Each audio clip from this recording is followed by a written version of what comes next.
নমস্কাৰ দেখিছে হুঁচৰি হৈ আছে বৰ্তমান আছোঁ তিনিচুকীয়া জিলাৰ নধানুম গাঁৱত অৰ্থাৎ আপোন গাঁওখনত আজি হুঁচৰি উৰুৱা অৰ্থাৎ আমাৰ ভাষাত আমি মানে টকা পেলোৱা বুলি কওঁ আৰু এই সন্ধিয়া কালতে দিন ৰাতি মধ্যভাগতে আচলতে এই হুঁচৰি উৰুৱা পৰম্পৰাটো আমাৰ হয় সোণোৱাল সমাজত সাধাৰণতে আৰু বিহু আৰম্ভণিৰে পৰা প্ৰত্যেকৰ গৃহস্থৰ ঘৰে ঘৰে হুঁচৰি গোৱা হয় গাঁৱৰ ৰাইজে পদধূলা দিলে এনেকৈ আমাৰ পৰম্পৰাগত হুঁচৰি আৰু এই পৰম্পৰাগত হুঁচৰি গোটেই গাঁওখন শেষ কৰাৰ পাছত সৰ্বশেষত আহি আমি নামঘৰত একেবাৰে শেষৰ দিনা নামঘৰত শেষ কৰোঁ আৰু উল্লেখযোগ্য কথাটো হ'ল প্ৰথম দিনা একদম যেতিয়া প্ৰথম হুঁচৰি আৰম্ভ হয় সেইদিনা আমি নামঘৰৰ চোতালৰ পৰা আৰম্ভ কৰোঁ আৰু যেতিয়া হুঁচৰি শেষ হয় তেতিয়া আমি এই গোটেই গাঁওখন হুঁচৰি গোৱাৰ পিছত নামঘৰতেই হুঁচৰি সমাপ্ত কৰোঁ আৰু পুনৰবাৰ কৈছোঁ যে ভিডিঅ' কোৱালিটি আজি অলপ কম হ'ব কাৰণ দিন আৰু ৰাতিৰ মধ্যভাগ সন্ধিয়া কালত আচলতে আছোঁ ভিডিঅ'টো শ্বুট কৰিছোঁ আৰু এই সময়তে আমাৰ পৰম্পৰা অনুসৰি হুঁচৰি উৰুৱা হয় আচলতে টকা পেলোৱা হয় আৰু আজিৰ পৰা আমাৰ পৰম্পৰা অনুসৰি বিহু বাদ্য সাধাৰণতে বজোৱা নহয়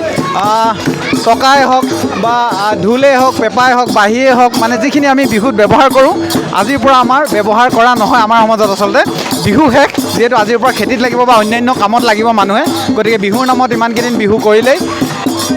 মঞ্চ বিহু বা অন্য ধৰণৰ বেলেগ বেলেগ প্ৰদৰ্শনীমূলকভাৱে বিহু হোৱাটো বেলেগ কথা কিন্তু যিখিনি আমি গাঁৱত পৰম্পৰাগত বিহু কৰোঁ বা বিহু যিখিনি পৰম্পৰাগত আমি গৃহস্থৰ পদূলি বা গাঁৱৰ বিভিন্ন ঠাইত বিহু কৰোঁ সেই বিহু আজি সমাপ্ত হ'ব আৰু আজিৰ পৰা আমি কাইলৈৰ পৰা আমাৰ নিজৰ সকলোৱে দৈনন্দিন আকৌ কামলৈ যাম বা কৃষি কৰ্মত লাগিম তাৰে কিছু পৰম্পৰা আপোনালোকক দেখুৱাব লৈছোঁ গতিকে আমাৰ এই সোণোৱাল কছাৰীৰ পৰম্পৰাগত হুঁচৰি বিহু উৰুৱা আপোনালোকে অকণমান চাওক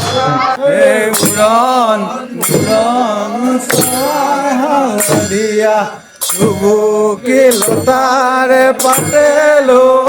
হয়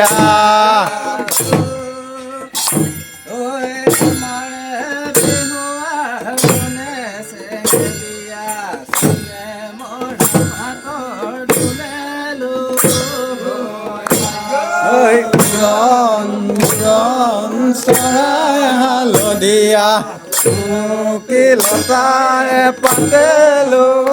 হয়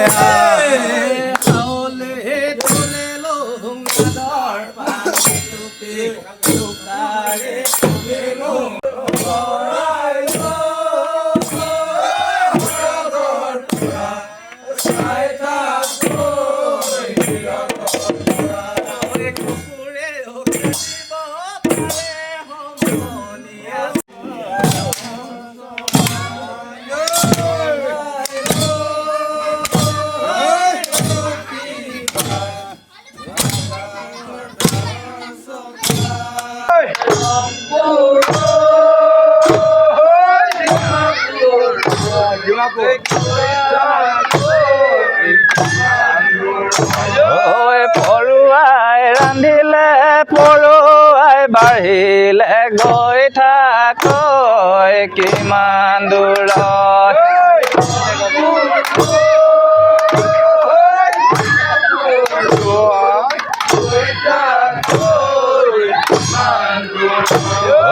পৰুৱাই নাপালে খাব সমনীয়া গৈ থাকৈ কিমান দূৰত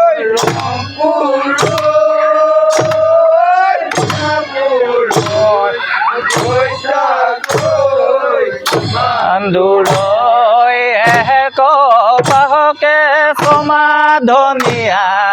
গৈ থাকৈ কিমান দূৰত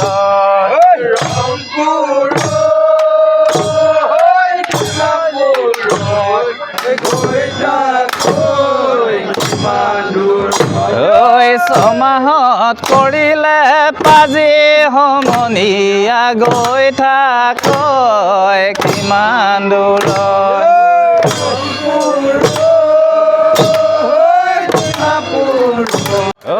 দীঘলীয়া বাটকে ৰাসৰ বাট কৰিলে গৈ থাকৈ কিমান দূৰত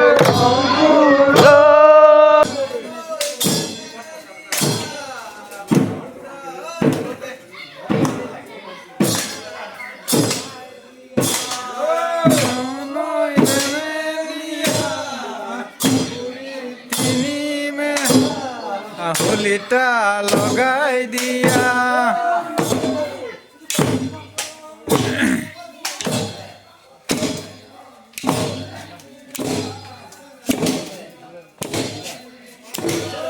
ধন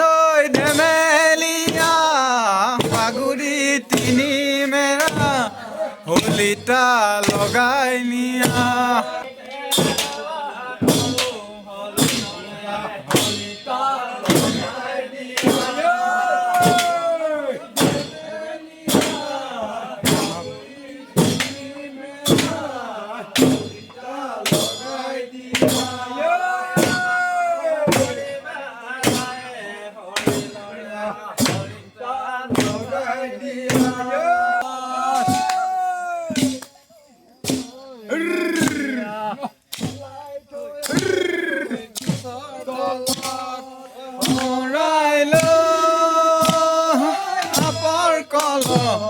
পেলাই থৈ আহোঁগৈ গছৰ তলত পেলাই থৈ আহোঁগৈ গছৰ তলত